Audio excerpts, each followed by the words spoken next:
Agora que a gente viu a teoria sobre os estados planos em um ponto e aprendemos a desenhar o círculo de Moore, eu trouxe um exercício aqui para vocês para a gente ver esses conceitos na prática. Então bora lá? Mas antes de começarmos, deixa eu me apresentar. Meu nome é Vitor, sou engenheiro civil formado pela Faculdade de Engenharia Civil, Arquitetura e Urbanismo da Unicamp. Já vou pedir para você se inscrever aqui no canal e comentar o que você quer que eu traga de conteúdos para que eu possa ajudar vocês no curso de Engenharia Civil, tá bom? Vamos lá. O exercício está pedindo para a gente obter as tensões principais, né? Então, σ1 e σ2, e traçar o círculo de Moore do ponto P. Aqui, a gente tem um desenho de como esse ponto P está comportando. Então, a gente tem as tensões σx e σy. A gente tem as tensões de cisalhamento também, aqui no plano XY. E para o ângulo de 60 graus, a gente tem aqui o eixo A, em que a gente também vai ter uma deformação que vai nos ajudar a descobrir os valores de tensão, os valores de deformação nesse ponto P, certo? Então vamos ver os dados. A gente tem aqui o módulo de elasticidade, nós temos o coeficiente de Poisson, nós temos a deformação em X, ou seja, para o ângulo de 0 graus. A gente tem a deformação em Y, que vale para o ângulo de 90 graus. E a gente tem a deformação na direção A, no eixo A, que vale menos 0,25 vezes 10 a menos 4. E já de cara já dá para a gente conseguir o módulo de deformação transversal, que é dado por essa fórmula. Então aqui a gente já obtém que ele vale 8 vezes 10 à quinta. Beleza? Agora, com essas informações que a gente tem, a gente consegue usar as fórmulas que a gente viu no vídeo anterior, aquelas fórmulas geométricas, e descobrir outras propriedades, outras deformações e tensões do nosso ponto P. Então vamos para essa primeira aqui. Com a deformação em X, a deformação em Y, a deformação para a direção A, que é o εA, e o ângulo de 60 graus, a gente consegue descobrir qual que é a deformação transversal, a deformação gerada pelo cisalhamento no plano XY. Então, a gente vai usar essa fórmula que a gente viu na aula anterior. A gente vai substituir os valores. Então, todas as deformações. Aqui a gente tem o ângulo de 60 graus, que é o ângulo que a gente tem a informação de quanto que é a deformação, né? Que é o εA. E resolvendo essa fórmula, a gente vai chegar na deformação, devido ao cisalhamento, de 7,217 vezes 10 a menos 4. Legal, temos uma informação que a gente conseguiu obter aqui. Agora, com essa deformação transversal e o módulo de elasticidade na transversal, a gente consegue obter o cisalhamento, a tensão de cisalhamento para o plano XY, que é nada mais nada menos do que essa fórmula aqui, bem simplesinha, né? Então a gente substitui aqui os valores, esse aqui que a gente acabou de obter, o G que a gente obteve lá no começo, e assim a gente obtém a tensão de cisalhamento para o plano XY, que vale 577,36. Legal. Além disso, a gente consegue também extrair as tensões X e as tensões Y para as deformações εx e εy. Então, essa aqui é a fórmula que a gente aprende na teoria de lei de Hooke, né? Na lei de Hooke generalizada. Como a gente está no estado plano, a gente não tem tensões em Z, então essa simples fórmula consegue resolver o nosso problema. Então, para a tensão em X, eu troquei aqui o módulo de elasticidade, Poisson, a deformação em X que é conhecida, e a deformação em Y que também é conhecida. Assim, a gente obtém que a tensão em X, ou seja, a tensão para o ângulo zero, vale 400 kgfm por centímetro quadrado. Para Y, é a mesma ideia, a fórmula é bem parecida, né? A gente só troca esses dois termos. E a gente obtém, então, uma tensão em Y de 800 kgfm por centímetro quadrado. Então, a gente já obteve praticamente tudo aqui. A gente tem todas as tensões no plano para X e para Y, né? Para 0 e 90 graus. Nós extraímos tudo com aquela informação do eixo A, que era os 60 graus. E com isso, com esses dois valores que a gente obteve, com o cisalhamento, a gente consegue obter o ângulo principal, ou seja, o ângulo que vai retornar com as tensões principais do nosso ponto P. E lembrando, por que a gente quer descobrir as tensões principais do ponto P? Porque a gente consegue ver se o material que é esse ponto P, seja ele concreto, aço, madeira, se ele vai resistir a essa tensão solicitante, certo? Então vamos calcular essas tensões principais. Bom, primeiro olhem aqui na esquerda, em que a gente tem o cálculo do ângulo principal. Eu trouxe essa fórmula aqui no vídeo anterior, então basta substituir aqui as tensões que a gente extraiu, e assim a gente obtém o ângulo alfa de 35,44, que vai resultar em uma das tensões principais, e o ângulo alfa mais 90, que vai resultar na outra tensão principal, lembrando que são duas. E beleza, com esse ângulo de 35,44 eu consigo agora obter as tensões principais, que é dada por essa fórmula aqui. Então o σ1 ele vai ser dado por essa fórmula, que a gente relaciona as tensões XY, o ângulo alfa que a gente acabou de descobrir e o cisalhamento. Substituindo esses valores, a gente chega que a nossa primeira tensão principal ela vale menos 11,02 kgfm. Não vai existir nenhuma tensão menor do que esse valor, do que menos 11. Essa aqui é a tensão mínima que o nosso ponto P consegue chegar, certo? E qual que é a outra tensão principal? Aqui você tem dois caminhos que você pode seguir para poder calcular. O primeiro deles é você utilizar essa fórmula que eu usei. E qual que é a diferença da fórmula anterior, né? Para a fórmula do σ1? Eu troco esses dois sinais aqui. Então você pode ver que eles são diferentes, né?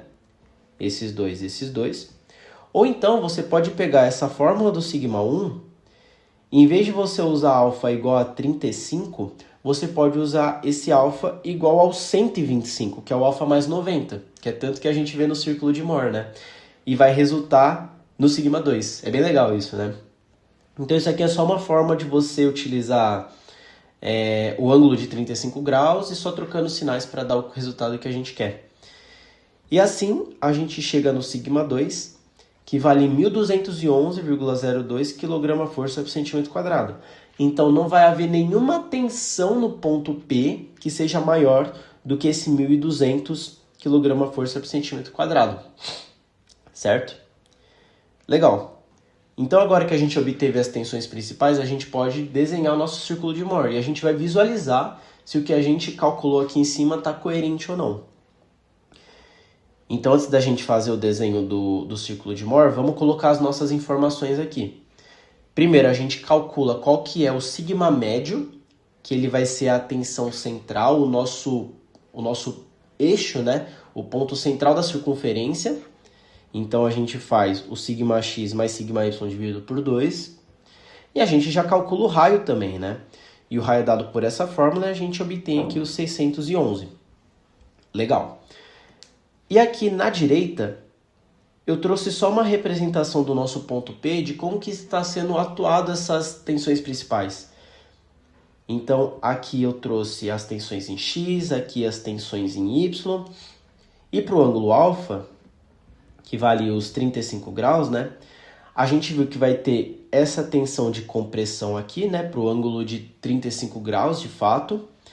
E para o alfa mais 90, a gente vê que vai dar uma resultante de tração de 1.211,02. Beleza? Tanto aqui em cima, ó. O alfa 1, que é menos 11, o alfa 2, que é o 1.200. Então essa aqui é a representação do ponto P. Agora sim, vamos para o círculo.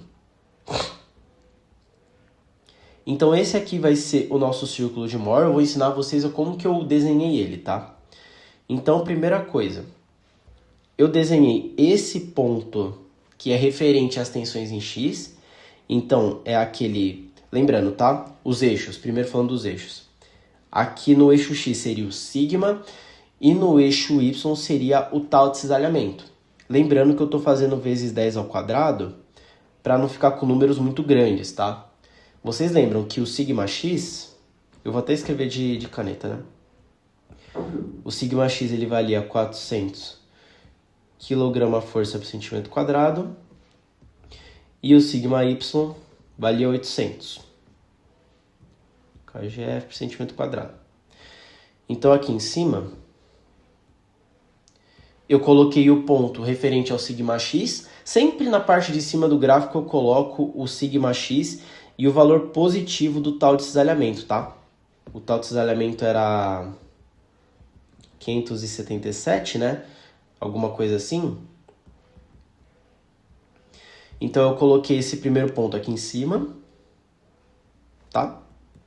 E eu coloquei o segundo ponto referente ao sigma y lá embaixo. Então vai dar exatamente aqui. Então o 8, né, do 800 e o 577. Legal. Com esses dois pontos eu tracei essa reta em amarelo. Então eu conectei esses dois pontos.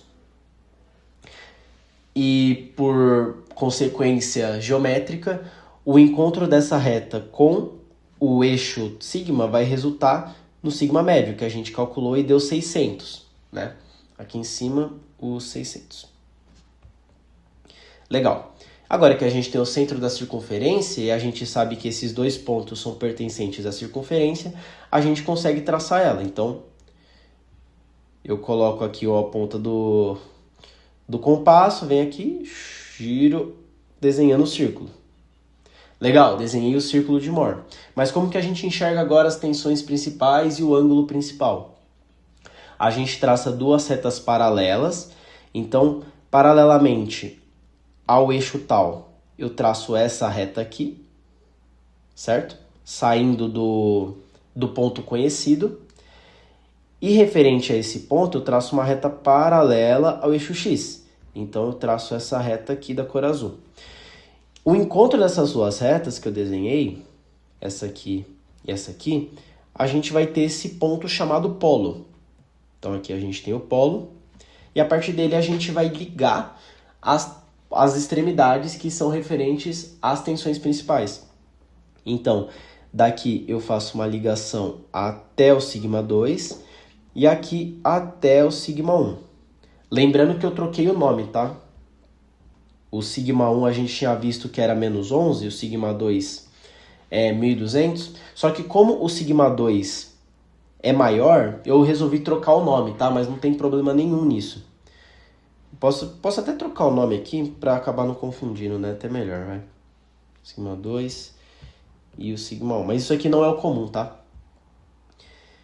E aí, beleza. O ângulo que a gente vai obter aqui, exatamente com referência nesse eixo vertical, é os 35 graus que a gente calculou anteriormente. E aí ele resulta no sigma 1. E o sigma 1, ele tá um pouquinho aqui no eixo negativo, no eixo x, né? Ele tá na parte negativa. E faz sentido, porque a gente tinha chegado em menos 11, né? Então, como a gente chegou no menos 11, era esperado mesmo que ele estivesse atrás na parte negativa do eixo x. E se a gente ligar até a outra extremidade, a gente chega no sigma 2, que vai dar os seus 1211, né? Que a gente tinha visto. E aí você pode estar se perguntando, né? Beleza, né? Você tinha mostrado aqueles dois ângulos, o ângulo de 35,44 e o alfa mais 90. O alfa mais 90 a gente tira como referência a outra paralela que a gente traçou. Então, esse aqui, ó, referente a esse eixo, a gente traçou esse alfa, e referente a esse eixo aqui, vai ser todo esse ângulo, o alfa mais 90.